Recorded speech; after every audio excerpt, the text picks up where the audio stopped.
안녕하십니까, 박천호입니다. 오늘은 썸네일이 좀 강하죠. 벼락거지 대물림. 사실은 얼마 전 상담 때문에 그렇게 정했습니다. 나이 연배 있으신 분이 오셨는데 작년에 작년 초기인데요.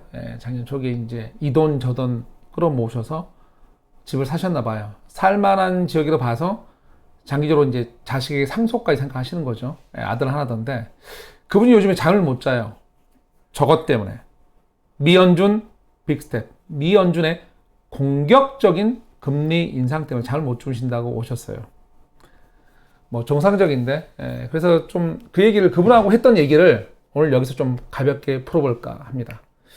집값이 한강 따지는 거죠. 특히나 서민 쪽 따지겠죠. 우선 두 가지 기사입니다. 상투였나 4억 털썩. 다른 한쪽은 토지거래 허가구역인데 신고가 같은 날짜 기사예요. 5월 3일 같은 날 저래요. 기사가 내용이. 한쪽은 털썩, 한쪽은 신고가. 부동 현장이 정말 어지럽죠. 어지러워요. 따져봐야 되죠. 근데 이제 저런 건 일어나면 안 되고요. 지금 상황은 이제 이 두 가지 저는 사실은 이제 여기서 혼돈을 온다고 보거든요. 무슨 말이냐? 원래 금리를 올리면 우리가 상당부 많은 게 안정이 돼야 되잖아요. 불 났을 때 물 끼얹는 거랑 똑같죠.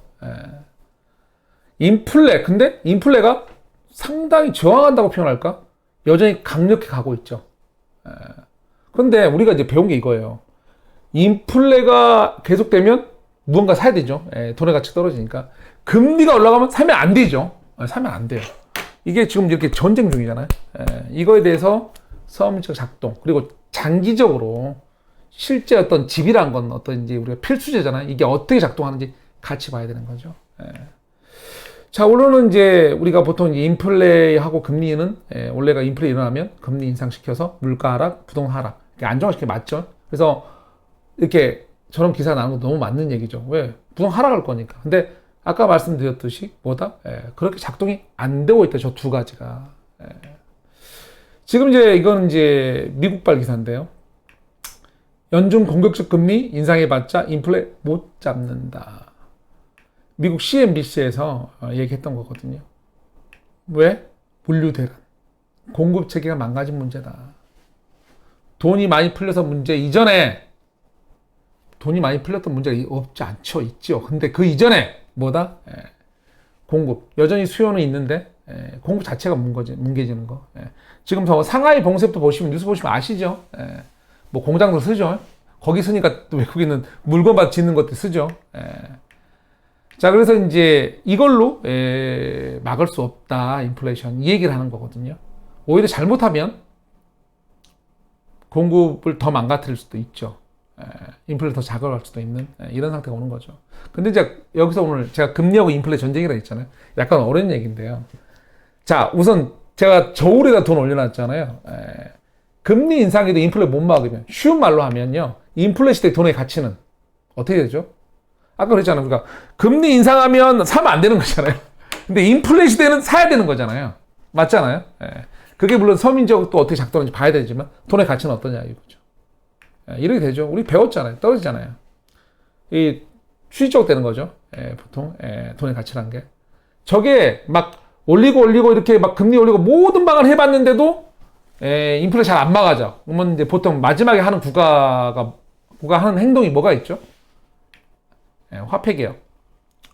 저걸 한다는 얘기가 아니에요. 그 정도로 이제 이게 안 좋은 상황이라는 얘기죠. 금리 작동을 하는데 여기 올라가. 더군다나 이제 이게 이래본 적이 없죠. 전 세계적으로 같이. 독일이면 그때 패전국가의 독일 자체로 이런 식으로 벌어졌는데 지금 뭐죠? 전 세계적 이슈죠, 이게. 쉽게 진정이 될 수 있다, 없다? 만만치 않다. 자, 이런 상황에서의 우리가 판단을 하고 이게 정말로 이게 잠깐 조정오는 시기인지 정말 쭉 폭락할 건 따져봐야 되는데 너무 급하게 옆에서 겁주니까. 사실은 이제 우선은 나의 걱정도 있지만 서민적, 이제 우리 부자들 걱정도 해봐야 되는 거거든요. 저희 부자예요. 어떤 부자는 현금 부자예요. 이렇게 그 현금 부자한테 금리 인상은 압박이 아니죠. 대출 받아서 안 왔으니까. 오히려 이자 오르는 거 좋아하겠죠. 오히려 이제 현금 부자가 인플레이션일 때 압박을 받아요. 왜? 배웠잖아요. 하락한다며, 돈가치 떨어진다며, 그러니까 돈 굴려야 될 거 아니에요? 현금 부자한테 인플레이션은 뭐다? 돈을 굴려야 돼요. 그래서 신고가 뭐다? 정상이다. 돈 굴려야죠. 아니, 인플레이션 계속되고 있는데? 기존의 아파트가 뭐 약간 헐었어도, 노후 됐어도, 지금 공사비부터 다 보세요. 어떻게 되나. 공급 쉽게 되겠냐고요? 쉽지 않죠. 당연히 무섭죠. 야, 인플레 계속되는데 모든 게? 야, 사. 이것도 사, 저것도 사. 현금 부자들 마음이죠. 더군다나 이게 주식 같은 게 이제 좀 답이 나와야 되는데, 기업도 사고 하려면, 유명한 분이 김영희 교수님까지도 주식 탈출하라 이런 상황이죠. 지금 주식 시장은. 물론 부동산 걱정하니까 오늘 얘기하죠. 부동산 어떻게 되냐고요. 그래서 이런 기사를 떴죠. 노도강. 거래 실적에 매물렀는데, 거래 실적 이유도 따로 따져봐야 되는데, 노도강이 저런 기사가 먼저 나올 수밖에 없는 이유가 부동산은 있어요. 정확하게. 뭐냐고요? 자, 전세난 시달리던 서민들 결국 노도강부터 집 샀다. 이거 언제 기사냐면요.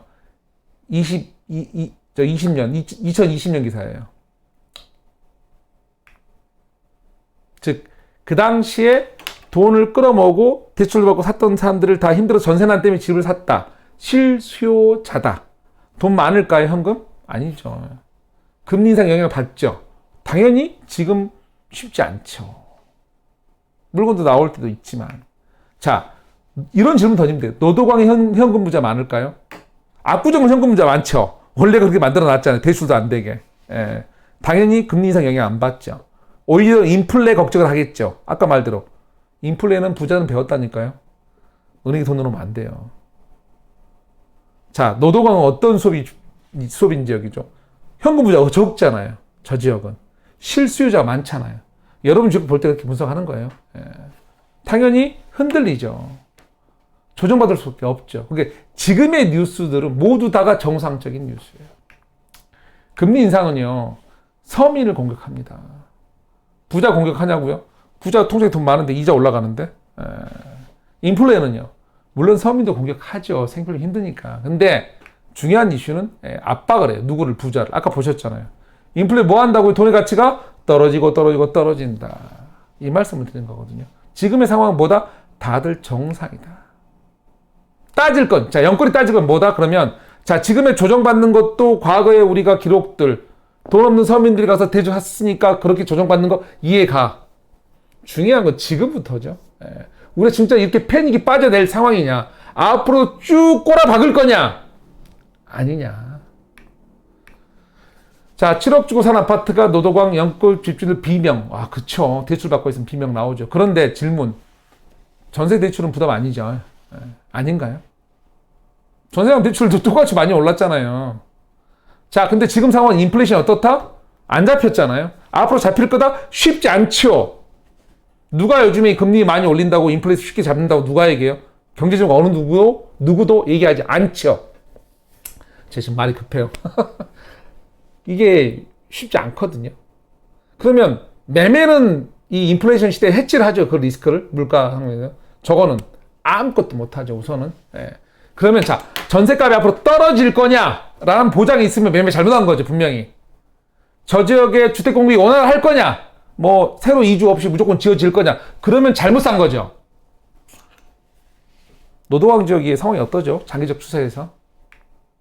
이게 이제 자주 제가 이야기하는 그래프죠. 현실의 그래프는 뭐다? 이거다. 이런 거 없어요. 직선 없어요. 이런 거 없거든요.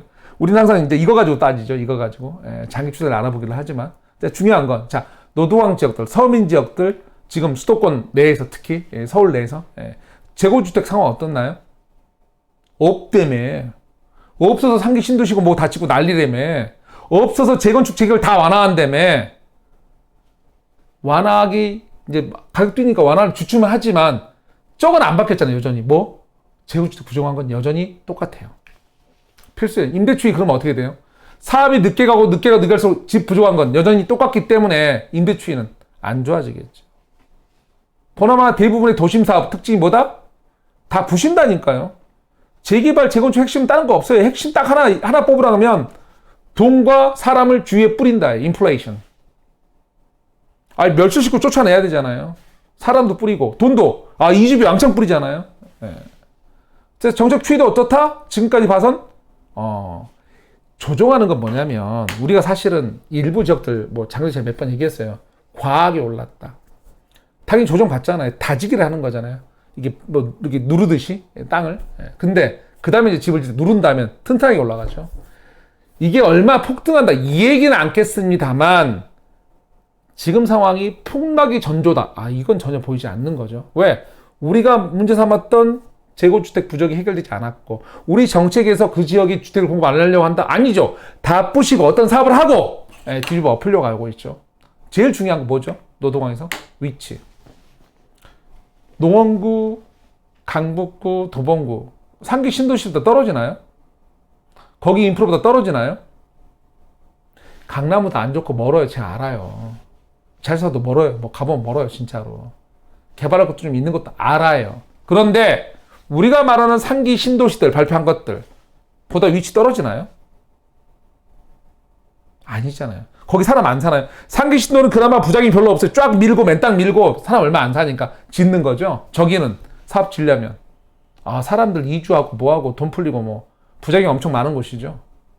무작정 폭락한다고 옆에서 겁준다고 겁먹을 것이 아니라 말씀을 드리는 거예요.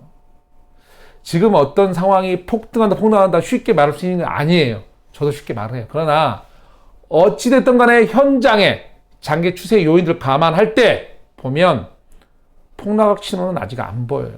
오히려 일부 시장에서는 상승 신호가 밖에 안 보여요. 진짜로. 강북지도 마찬가지예요. 지금은 이런 태도가 필요할 것 같아요. 뭐 이건 이제 집하고 제가 직접 강렬히 얘기고요. 이런 태도 이거. 거북이. 지금은 이 소리 하나에 뭐 이렇게 딱 따라가고 저 소리 이렇게 흔들실 게 아니고요. 잠 못 잔 분들 그때 그분도 참 많던데 그 어르신. 그럴 때 아닙니다. 지금은 차분히 자기가 산 지역의 위치적 특성을 보시고요. 그다음에 주변의 임대가 추이 조사하시고요. 집이 생성될 수 있는 빈 땅 많은지 보시고요. 그런 거 보셔서 답 나오실 거예요. 여기까지만 조사하셔도 걱정할 때가 아니구나. 일부 조정받는 건 내가 좀 끝물에 타서 조정받을 수 있고 약간 떨어질 수 있습니다. 분명히. 그러나 장기 추세라 그랬잖아요. 봤을 때 이게 아직 우상향이냐 아니면 쭉 곤드락치냐 보면 아직은 그게 이제 완만하냐 뭐 이거는 이 차이 정도고 시간 타이밍상 좀 빨리 끌어올릴 거냐 아니면 좀 더 느리고 이런 차이 뿐이거든요. 잠 못 주무시 말고요. 영권 분들 특히 이제 이 서울 도시마에 사신 분들은 크게 걱정할 상황은 아직 없습니다. 잠 잘들 주무시기 바랍니다. 오늘은 여기까지 얘기하는 걸로 마치겠습니다. 오늘도 감사합니다.